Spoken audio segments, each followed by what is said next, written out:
This meeting is now being recorded.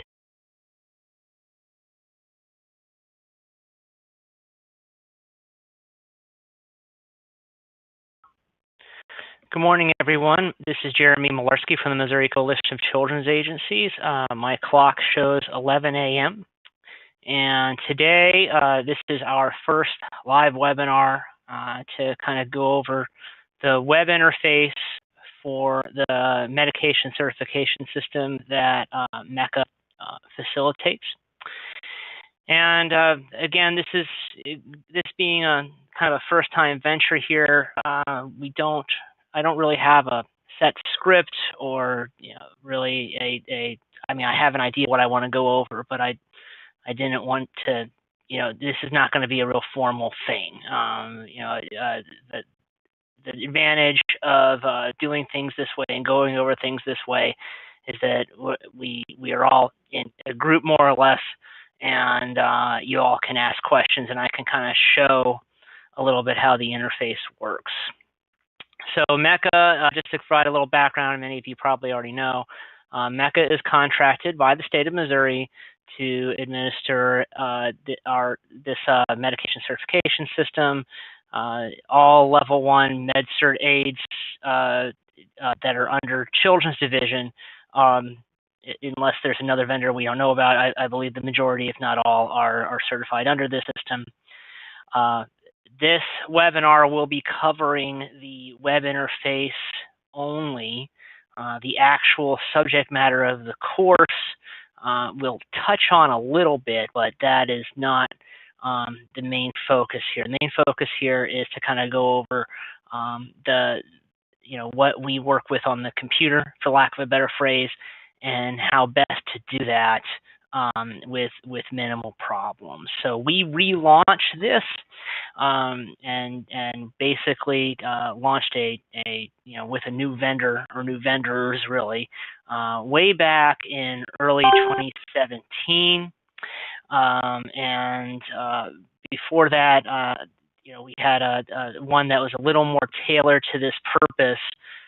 But this new interface, we've had some bumps, particularly in the beginning, and there's no real, spinning that. But we believe that, once we've kind of gotten things figured out and kind of pushed out the knowledge of how to work with our interface, that's minimized problems. That said, it is a work in progress.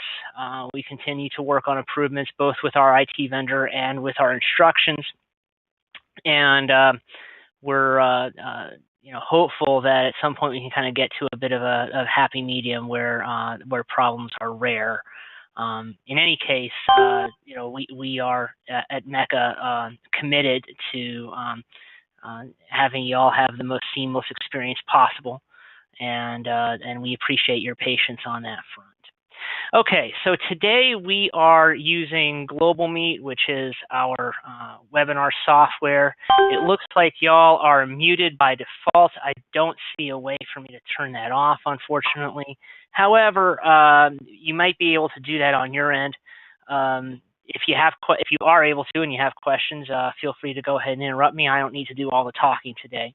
But one other option is it should be a chat window in the lower left side of your screen, and y'all should be able to type in questions there if you have any trouble, if you have any comments or questions that come up.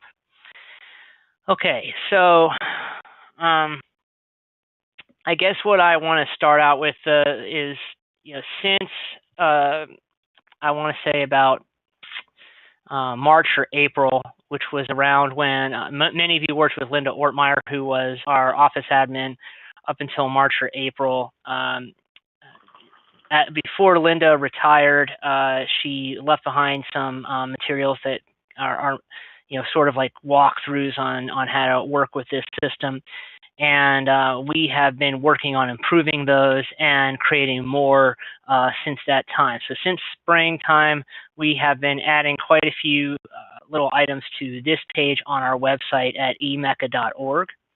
You can always get to this page by going to e-mcca.org And right here on the lower right, under resources, there's this page that says medication certification manuals and guides. That's where I am now. It has two main sections. One is all of the appendices and attachments for the actual MedCert manual. Probably the most commonly used one is attachment 3, which you use for registering a new nurse instructor with our system. We also have the second section is also 2 YouTube videos, which I've recorded using Global Meet, and 3 walkthrough tutorials for various different purposes. The most commonly used one is this one here, this class creation tutorial, and it's meant to take you step by step through the process of creating a class. Thirdly, on this page, there is this, which is the sign-up form for our weekly MedCert tips. We have been working pretty hard to get those out and to remind folks of common problems, bring up issues, and basically address the most commonly asked questions. We're also looking to reassemble our MedCert committee. Way back when, way before my time, there was a committee that kind of helped with the subject matter, the testing, and kind of chimed in on how to how people can best teach these classes and maintain quality. This is very important work, obviously. We want to have people who are administering medication to children be qualified, and for them to have a process that maintains that quality. So I will say this before I move on. We get a fair share of calls about our MedCert system every week. In my observation, again, I've been doing this for about 6 months now, so I'm not all that long in the tooth. But in my observation, the biggest difference between someone who really struggles with the system and is an extremist versus someone who has a fairly smooth experience is whether or not A, they're subscribed to the weekly tips, and B, whether they're aware of some of these walkthroughs and tutorials here. Doesn't mean they're perfect. I'm not asserting that, but and they are indeed a work in progress. And we want to get your feedback if you have any comments or questions about how we can improve these learning materials. But people really struggle if they're not aware of this stuff. So feel free to use it, and hopefully it helps you. And if it doesn't, let us know why and how we can improve it. All right. So I'm looking at our roster here on who's on the call. It looks like some of you are fairly familiar with and just looking at these names, some of you are pretty experienced here. But just to kind of be complete, I'll go ahead and go over class creation. And hang on a second, I'm getting a question chat window.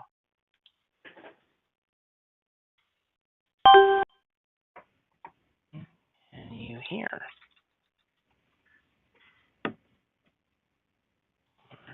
Someone's not muted, which is great.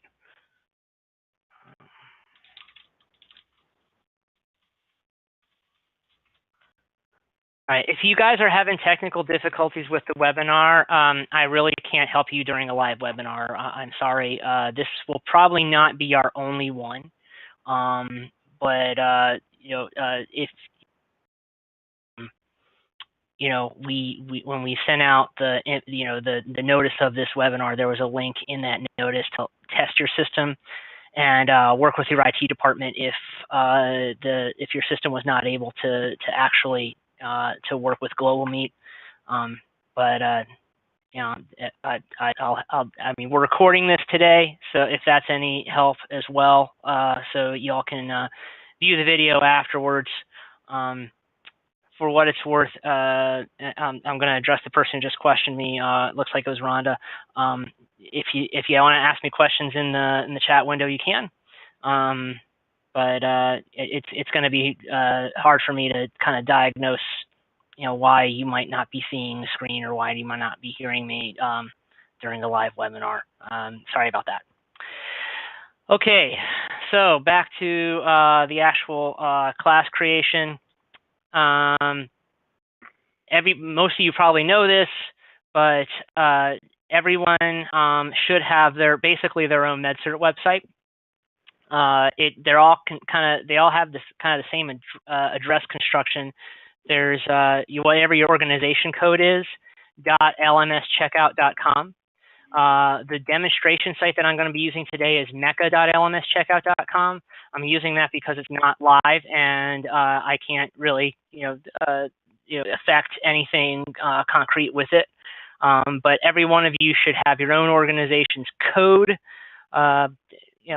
Something like, the most common one is for Division of Youth Services. We have that split up into regions. So DYS Northwest would be DYSNW.lmscheckout.com. That's an example. DYSNW is an example of an organization code. If you don't know your URL, if you don't know where your website is, the only thing I can tell you is you got to contact us, and we'll be happy to provide that for you. In the next iteration of our MedCert guide, so many of you have the class creation walkthrough. That's kind of our main document for this interface. In the next iteration of that, I'm going to have a guide for which organization has which URL. But this one is, again, for demonstration purposes, is mecca.lmscheckout.com. First thing I'm going to do is log in. And that login link is in the upper right corner. You log in with a username and password. Everyone's username is their email address. And your password is auto-generated when the account is created. Email addresses are critically important in this system. If you misspell an email address, that will create lots of problems down the line. That will make it so that the person really can't do much of anything, can't access the interface. So you want to make sure that email addresses are valid and people are able to receive messages at that email address and everything's spelled correctly. When you log in as a nurse instructor, one of two things will happen. You'll either see this screen. Wait a minute, I made a mistake. You'll either see this screen and a little link here that says admin panel, or it will go right to the admin panel. Okay, and sorry about that. Okay, so note that. So I logged in as Jeanette's account as the main administrator on the demo site. I forgot that. But once you log in, you'll either see this, or you will see the other screen, this screen here. If you see this screen here, don't panic. You just have to click the admin panel link, and that gets you to this section where you can check people's certifications and start creating classes. If you forget your password, or you didn't receive an email to actually create one, then this is what you want to do. You want to go to login, and right under the login form, there's a forgot password link, and you'll type in your email address there, and it should then send you an email. One of the most common problems we get is people aren't getting, because when we create accounts and we start new classes and people are ready to test, basically the website robot, for lack of a better word, is emailing the person. So again, if an email address is misspelled, then you're stuck. Or if sometimes, very rarely, your email account or your mail server will be blocking messages from the website robot, and specifically the robot is emailing you from an address called noreply@lmscheckout.com. If those messages are blocked, or your mail server sees them as spam, then again the person's going to be stuck and not be able to get in. Just so you know, I want to show this. This is what it looks like when you when an account is first created for a student, and for that matter for a nurse instructor. So you'll want to look for something like this. Again, it comes from noreply@lmscheckout.com, and you get a little link here to activate your account and create a password at that point. So again, I mean, I keep saying the same thing, but again, if you can't get emails from it, you can't create a password, you can't get in. Most email accounts, this one is Gmail that we're seeing on the screen right now, have a folder here called spam or trash. And if somebody's not getting an email from the website as they should when you create their account, when you create your student's account, you'll want to have them check that. Almost never do you have an email interface that does not have a junk email or spam email folder. So that's something to check when you're troubleshooting this sort of thing. Very, very, very rarely we have people who just cannot get emails from the website. Sometimes that is a problem on our end, and we can check that out for you. Okay.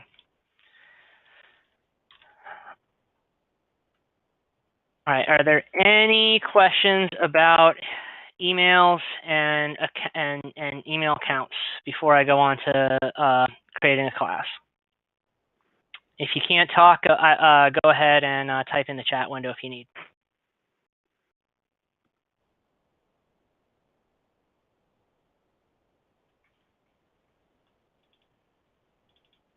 All right. We'll go ahead and move on. All right. There's two main sections of LMS, basically, this interface that we use the most. One is class creation, and the other is actually looking up when somebody's certification expires. So I'll go over the simplest one first, and that's checking certifications. To check someone's certifications, you go to Reports, right here on the top menu, and Certifications. And you'll get a list of students. You can search that list of students with this box here on the right. You can search by first or last name. It'll look in the entire name. You can also sort this list by clicking the top things, by clicking little menu headers. Okay. And I usually like to sort by expiration. Sometimes it's a little hard to get to that window there. And that way the most recent one comes up first. One thing that's a little tricky about this list is, by the way, these are all fake names. This is the demo site. If you have somebody that just recertified, it's going to by default display the expiration date that's coming up soonest. So let's say, for example, Barry Odom just was recertified yesterday. Let's say today's the 2nd or something of October. He was just recertified yesterday. It's gonna show that date of the 3rd. The way I can get around that is you just kind of expand his record, and it will show all of the certifications. So sometimes people will look at this and they'll kind of panic and they'll think, well, I just recertified this student. Why is it still showing the old certification date? It's showing the old certification date because that date has not passed yet. So it's designed to show that the one that's coming up soonest first. So again, the way you get around that is you expand the record and you can look at it that way. Oh, we have a question on the chat window. What if a person was recertified a month or more ago and the old expiration is still showing up first? That is probably there's a number of reasons why that could happen. Most commonly is the person may be certified in fact, but for whatever reason, the actual certification didn't go through on our interface. And there are several reasons why that could happen, which I'll go over in class creation. The most common of which, and we'll get to this later, I'm jumping ahead a bit, is the nurse instructor did not check off on competencies and save the class roster. If that happens, then the certification doesn't save. Every once in a while, we'll get a glitch where the nurse does everything right, and the person still, and for whatever reason, the certification hasn't gone through. I have not seen that happen in a while. That was happening about 4 or 5 months ago in a couple cases, but LMS seems to have fixed that. But if you know, let's put it this way, if you know, Kate, that somebody was just recently certified, you expand the class record like I am for fake bariotum here, and that date is still not showing up, the date that you last certified bariotum, then again, first thing I would check is whether competencies were checked off, and then the next thing would be to call us, unfortunately. One kind of rule of thumb, by the way, with all of this is you want to check things over.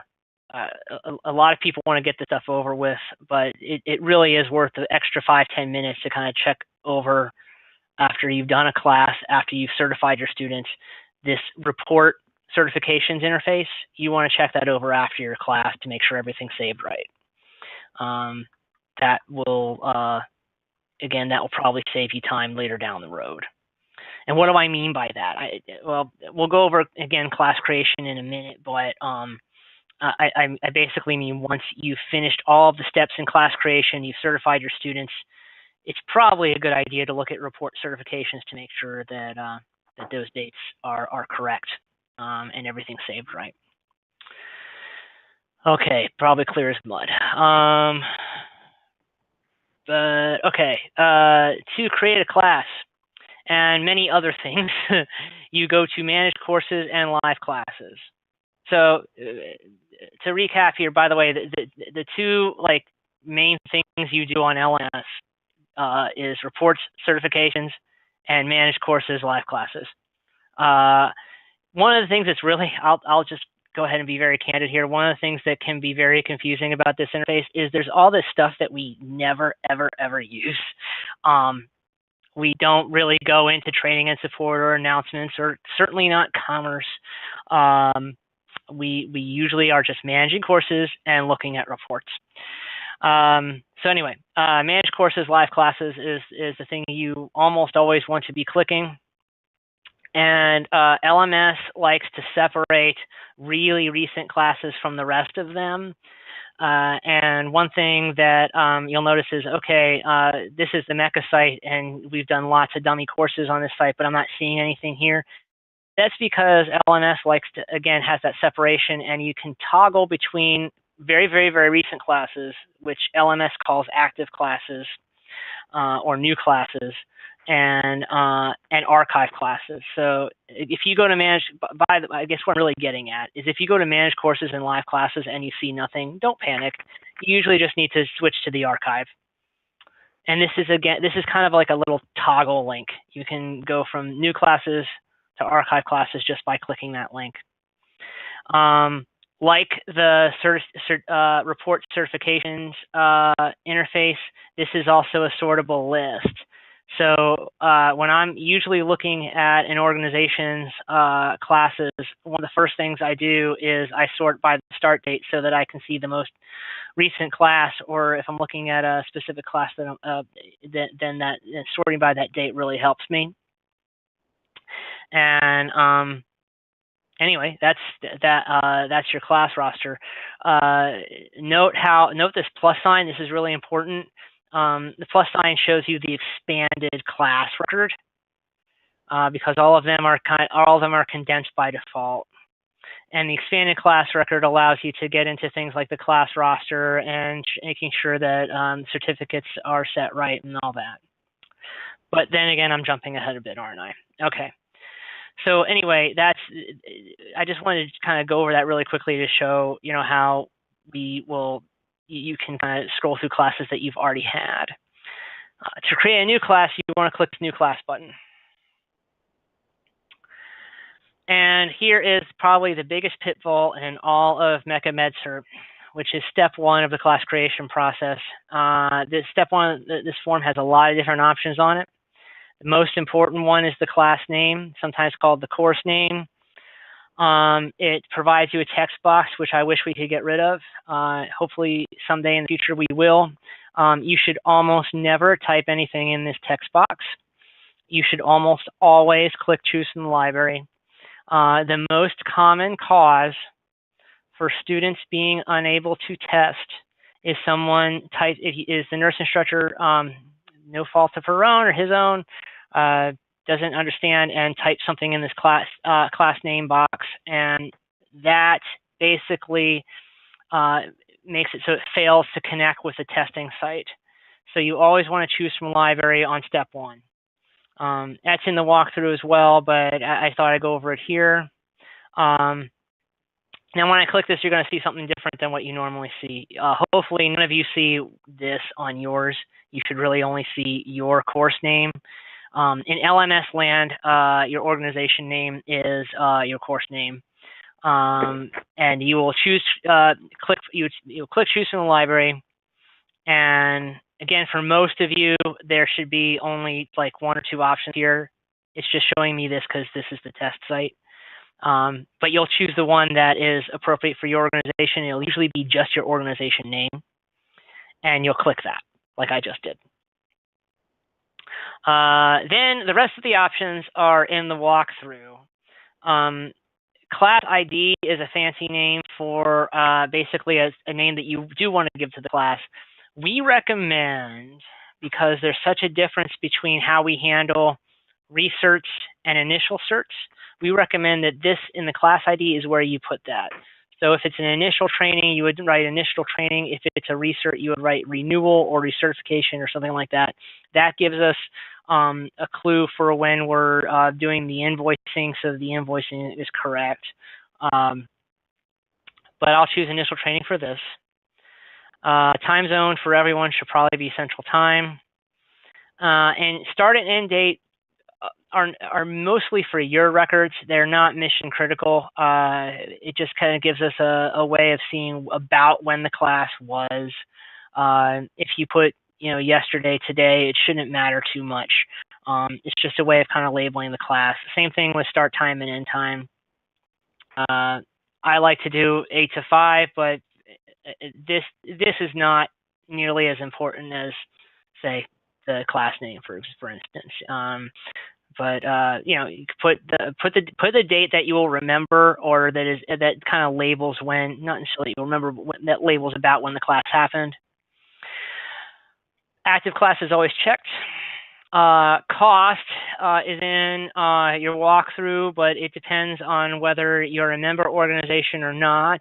Members get a slight discount, and it also depends on whether it's a renewal class or not. Initial certification classes cost a little more per student than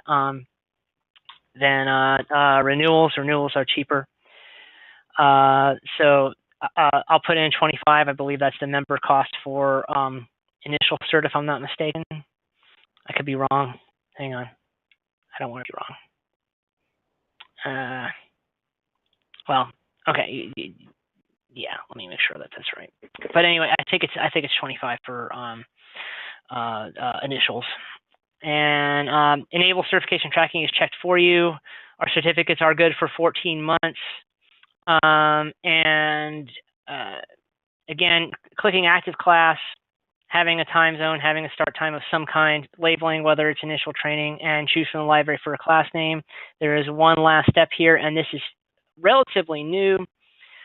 You want this assigned certificate dropdown to be set to MECA certificate final. And this will enable you to basically have on-demand print-friendly certificates for your students. Many of you have been with us for a long time and may remember a time when this current system was fairly new, and we had it so that the actual testing site was generating certificates, and the certificates themselves had language on them that said that basically this is not your final certificate. We're no longer using those. So if any of you are kind of holdovers from when you were using those old certificates, those have been sunsetted. We're not using them anymore. If you need an old class to have the real on-demand certificates through LMS, which is how they should be done, then there's a walkthrough on the manuals and guides page, and we can also help you if you call us. All right, so this is step 1 of the class creation form. It is the most complicated step. To recap, for class name, you choose from the library. You want to choose the option under choose from the library. Again, for most of you, there should be only one option, but if there's more than one, you want the one that is your organization name. You want class ID to be either initial training or renewal or recert or something that clues us as MECA staff as to whether it's a renewal class or an initial class. You want the time zone to be set to central. You want to have a start date that gives you a clue as to when the class happened. You want active class to be checked. And you want a signed certificate to be MECA certificate final. And the cost, again, that's in your class walkthrough. The cost will be reflective of whether it's renewal, initial, or whether your organization is a MECA member or not. And then that's it for step 1. We click next. Here's a good thing. Every once in a while, you will be asked some weird question by LMS here. It almost never matters. We click confirm. Okay, location name can basically be anything you want. Again, this is something that doesn't really affect the testing or the certification. It's just something that labels where the class happened. It can be anything you want. I'm going to choose from the library and choose MECA Terrace Room. This, unlike step 1, this you can type in a location if you want, if there isn't one there. Okay, so I think, if I'm not mistaken, enable waitlist is not checked. Capacity is how many students that you can initially register for the class. It doesn't. You're not, in terms of the web interface, you're not limited to a certain number here, although I believe the old MedCert committee, I'm told, recommended for best practices that you keep it to 15 students or less, just because more than 15 students gets unwieldy. Again, that's a little bit outside my expertise, and I don't want to speculate. Y'all are the ones teaching the courses. You want to, our new MedCert committee may weigh in on this, but at this time, this is kind of left up to you. But for the purposes of the web interface, what this number is this how many students you can add to the class. There is a way later on after the class is created to adjust this, but to kind of minimize that and not create work for yourself, I recommend just kind of setting it to 15. And anyway, that's just my preference, but again, you can adjust this number later if you need to. The physical street address of your class and all that, that's just for your records. That's not something that's going to affect certification or testing. Then you click next. That's the end of step 2. Much easier than step 1. Instructor name, you can choose from the library and have it be whoever you wish. You should already have your instructors registered because that's something that we do.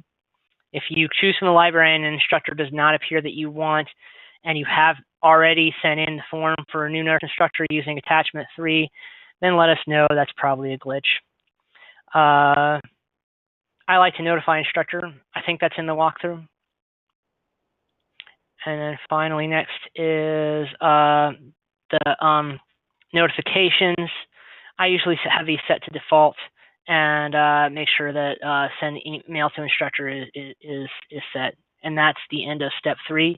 At step 3, we click save and exit. You're still not done. Now, notice, by the way, we're in new classes, and there is a class appearing. This is a new MedCert class. The instructor should get an email at this point letting them know that the class has been created. The email should have a calendar invite on it. It looks like this. Just lets you know your class has been created. But you still have to add students. So to add students, we expand the class record by clicking the plus sign. This is a good place, by the way, to make sure that things are set properly. Number one is you want to make sure a class name is set to your organization name. If this has something else or something goofy in there, then you want to start over. That will muck things up. You definitely want that to be the organization name. You want to assign certificate set to make a certificate final, et cetera. But this is probably one of the second most important part of the interface is the class roster. Again, you get to the class roster by clicking the plus sign on an existing class, going to the lower left, and clicking class roster. At this time, my class roster is empty, and I need to add users. Now, if this is a research class and all my students have already been created on this site, then this will be fairly easy. I just click add users and go down that path. But for the sake of today's webinar, I'll go ahead and assume that I need to create new student user accounts. So how do I do that? Well, I click on users and groups and click users. Then it's time for me to create my student accounts. So first thing I want to do is I want to make sure that the student doesn't already have an account. So if I was creating an account for Barry Odom, I might search here in the search box under existing users and see whether he or she is already there. And if they're already there, you don't need to create a new account for them. It is a good place, by the way, to make sure the email address is spelled correctly. Again, misspelled email addresses will cause you problems. So this is a good place to kind of verify that for existing students. If their email address is not spelled correctly, you can click edit and correct it there. But we'll go back to users. Again, users and group users, and create new to create a brand new student if that student is not already in the system. So I don't know, let's do. Yeah, I'm listening to a webinar. That's okay. Ryan Gosling. Hi, Charlie. How are you? No email at. Hi, one of you guys is not on mute, and we can hear you talking in the background. Just so you know, I don't want to hear anything confidential. Good. Okay, let's. Okay. And then new student. All right. So for so just to recap, I did that a little fast. For the new user form, which I got to with the users and groups, users, and then create new. I'm asked for first and last name, which is required. An email address, which you got to type in twice. Email addresses have to be typed correctly. No spelling errors. And designation is always going to be new student. If you need to create an account if you need to register a new nurse instructor for your organization, we have to do that. You have to send in the form to us. And then create user. How are you? Okay, at this point, Ryan Gosling at nomail@yahoo.com should get something like this, by the way. That individual should get this message in their inbox. And and this is important. It might take a few minutes, by the way. You know, some of you are real rock stars and you're really on top of how to create these classes and how to manage this web interface, and you're expecting that LMS will do things instantaneously. When you're creating accounts, it doesn't always, and sometimes just you gotta give it like 10-15 minutes to send the message to the user before you panic. All right, so that's how you create a new user account. To add, we'll go back to the actual class. I'm going to manage courses, live classes, to add a student to the class or students to the class as the case may be. I find that class, I expand the class record, I go to class roster. I click add users. And now I have the add users interface. It's showing me a few things. Number one, available capacities, how many students I can add to this class. Number two, second thing to note is this list on the left is every user account on my site, on mecca.lmscheckout.com. It's going to differ for your organization, obviously. And then there's this interface here, which is kind of hit and miss. In theory, this can filter your students by certification date. I've never used it. I had a nurse instructor use it about a week and a half ago, and it did not quite work properly. Again, the best way to determine whether someone's about to expire is to go to reports, certifications, and use that list. Still, if some people prefer to use it, I mean, it might be something to try, but at this point, I can't recommend it. I gotta recommend the report certifications for determining when somebody expires. So, how to add somebody to a class, and more to the point, is this list is clickable. You can click on a name and click add, and once they're over here, they're kind of ready. They're kind of on deck to be enrolled in the class. Once you enroll them, by the way, you can't really go back. You can have them cancel. That's a little bit of a pain, but you want to make sure that they're going to be in the class before you do that. Some of you have been doing this on the day of the class. They'll create the class, they'll do everything that I just did, but the actual add users, they will wait till the day of the class to do that, and that's how they kind of make sure the person shows up. If somebody registered for the class and you enroll them, you've created a user account for them, technically MECA is paying for that.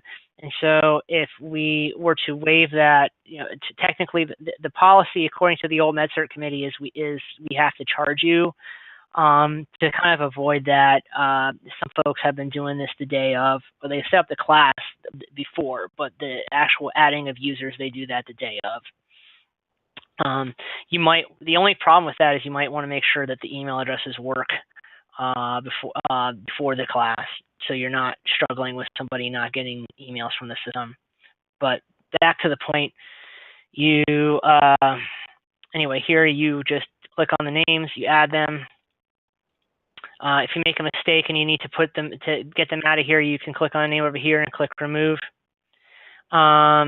By the way, this add users interface is probably the #1 reason we don't like people using mobile devices for creating classes. As you can imagine, I'm doing this on a personal computer right now. If I was trying to do this on my phone, clicking these names and having them add over to the right, I would probably be tearing my hair out. If at all possible, you want to use an actual computer for this interface. It's just better than, I don't see how you'd be able to do this on the phone. Anyway, okay, so once I have everybody that I want in the class over here on the right, I click enroll users, and it should refresh. Okay. I can return to class roster, and I see that all of them are enrolled. I can continue to add users if I like. Or not. Okay. So at this point, all of these students, now that they've been added to the class, they should get an email like this one. That says they're in the class, and within about anywhere between 10 and 20 minutes, they should get this. They should be able to log into the site. Because again, they've gotten a user account email where they click that and they can set their password, and they've gotten a notification that they're in a class. In theory, fake Ted Danson should be able to go to meca.lmscheckout.com. His username will be this email address, which happens to be teddy@mailinator.com. It's something we made up. When he first clicks that link, he should be prompted to create a password. If he didn't, most common cause is there's something in his junk mail folder. Sometimes, one thing you don't want to do, by the way, is if you have somebody who's a brand new hire and your IT department has not created an actual email address for that person, if you create an account for that person on MedCert, what's going to happen is LMS is going to try and send an email to that address. That address isn't created yet, and it'll bounce back to LMS, and LMS will say, "Oh, this is a fake email address. I'm going to add it to my blacklist." And that's happened once or twice in the last 6 months. We can fix it, but it takes a little while. So bottom line is you want to make sure the email address is spelled correctly and working, if at all possible, before you do this. We do have one organization in particular that's really struggled with getting emails from the website. One workaround has been to have them not use their work email, have them not use, in my case, emeca.org. Instead, use a private Gmail account or a Yahoo account. I know that's not ideal, but we want to get people testing. So emergency is a relative term, but in a pinch, that is one workaround. So, okay, my students are added. We're going to pretend everything went right, and they got an email that says they can test, that they can log in. They log in, and once they log in, they should see something like this, where there's a launch button. Okay, and again, that takes between 10 and 20 minutes. They click the launch button, and they will be redirected to the testing site where they can test. And again, I kind of glossed over this earlier, but only initial certification students have to test. Recerts do not. So for a research class, all this may happen, but the student may never need to even log into the site. In fact, I don't think for a research class they really do, but for an initial cert they do. And once they test, we'll go back to initial. Once they click launch, they'll test. They get 3 chances to test. They have to score. I think there's 100. And there's at least 100 tests. There might be like 1 or 2 extra credit questions on the exam. It's multiple choice. They have 3 chances to get 80% or above. If they fail 3 times, then they have to register again. They have to have another class. That's why, by the way, we recommend they don't blow through this, that they take their time, review the material, study, take some study time before the test. I imagine there might be some people who go through an 8-hour class and they just want to kind of get it over with. That's a good way to fail 3 times. It's something you want to be a little more deliberative and meticulous about. So for an initial certification class, they'll test, and then by the Friday following their exam, you should be able to go to their class roster, and there should be scores here. Once there's scores, then you can, and then if at that point, either between the time you've confirmed they passed the test, if you've confirmed that they've passed the test either through a score here or through you proctoring them, you then go through the competency demonstration part of the class, which, again, you all might know a little more about than me, but once they demonstrate competencies, then you can click competency completed by their name in the class roster and save changes. And that's a very important step because that effectively certifies the students. The day that I click competency completed and click save changes is the date that the system will refer to them as being certified. In fact, I will demonstrate that right now with say Ted Danson. I'll go to reports and certifications. Danson, and there he is. As you can see, we have that thing where the one coming up soonest is the first one that appears, but the one that's furthest out, the one that I just created, he doesn't expire until November 17, 2019, because I just certified him, and that's a 14-month certification. To get his certificate, you will again expand the class record. And if this was set to assign certificate, you'll see this link down here that says View Issue Certificates. If it was not, then set it to MECA Certificate Final and click Save to save the record, and then click View Issue Certificates. And as you can see, there's only one student I certified, so there's only one student that appears on this list. There are 2 links next to his name. One will display the print-friendly version of his certificate, and the other will email it to him using the email address that he used. And it will have the print-friendly version of the certificate will have the student's name, what LMS calls the course name, which is really your organization, and the expiration date. And it will also cite the specific section of Missouri rules that talk about the DSS Children's Division Cert program. And when you're being inspected, it's my understanding when you're being inspected by DSS, when your facility is being inspected, this is what they want to see. That's what we're being told. So that's what we did to try and get to have the certificates reflect that. Okay, that was a lot.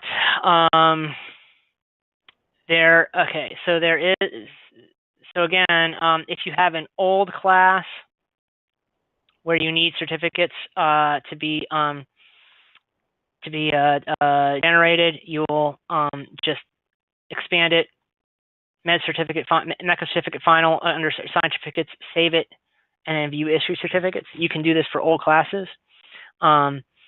Remember though, that class roster is going to be where you certify them.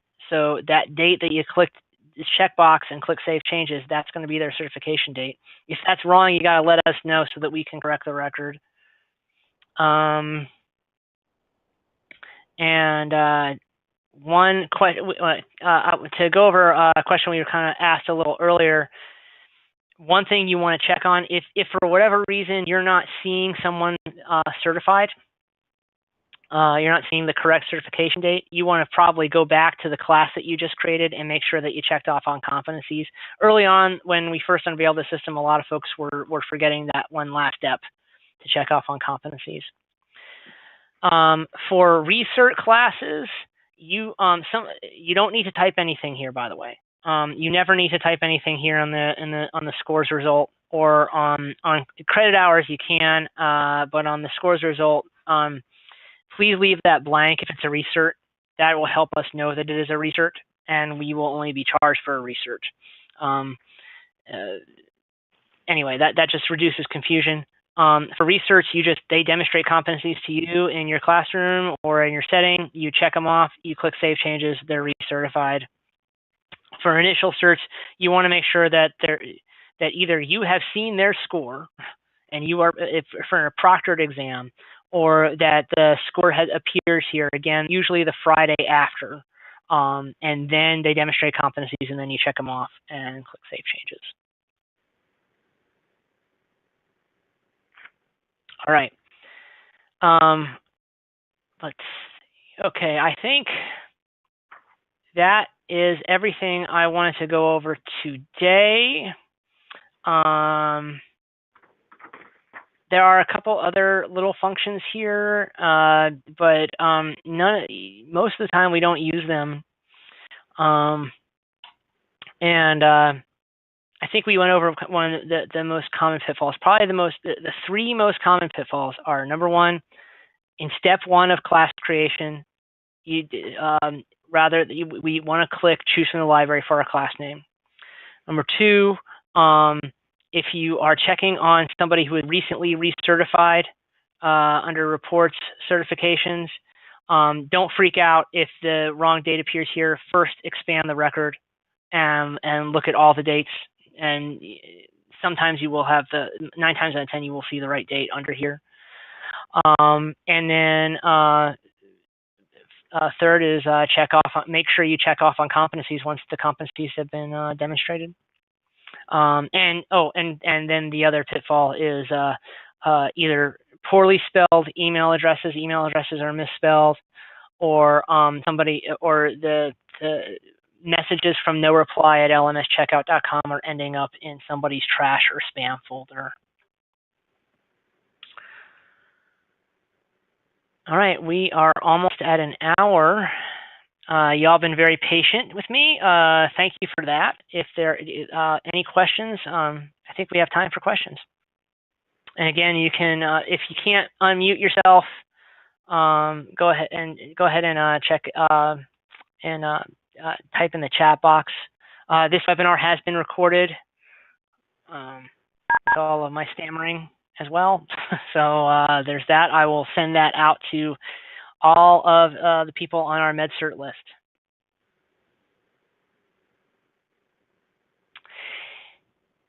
Okay, two other things. If you want to help with this, we could use your help. My email address is jeremy@emecca.org. That's jeremy@emecca.org. You know, I am not a clinician. Y'all probably have more knowledge about the actual course material. I know about the web interface, but the course material, y'all probably have more knowledge in your little fingers than I do.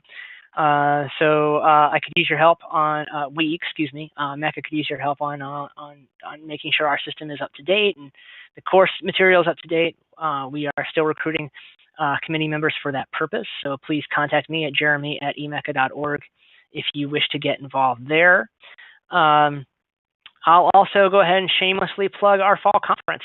That is coming up in November. It will be in Springfield. We have a lot of good speakers, people who are direct care professionals. There'll be some I'm sure there'll be nurse instructors there, along with some other experts in the field. We're going to have Catherine Rimpf from the University of Missouri giving a talk on the history of foster care in the United States. We're also going to have some keynote speakers. Our Champion for Children Awards will be given out, as well as Dwight Branson Awards for child care professionals. We really like to, I think a lot of people really get a lot out of our conference. It really helps folks recharge and remember, why they got into this line of work. This is an important line of work, and we have some real heroes, I think, in children's services in Missouri. So if you can make it, we would love to see you there. It is November 13th and November 15th in Springfield. Please send me feedback on this webinar, by the way. This is sort of a pilot program. I kind of made the informal decision that we were going to continue doing this if there is demand for it. So if you feel that this was of value to you, if you feel that we should continue doing this on a regular basis, I'm happy to help. Please let me know. Otherwise, I will go ahead and end the conference. Just give it one more pause for questions. All right. Thank you all very much. Have a great day.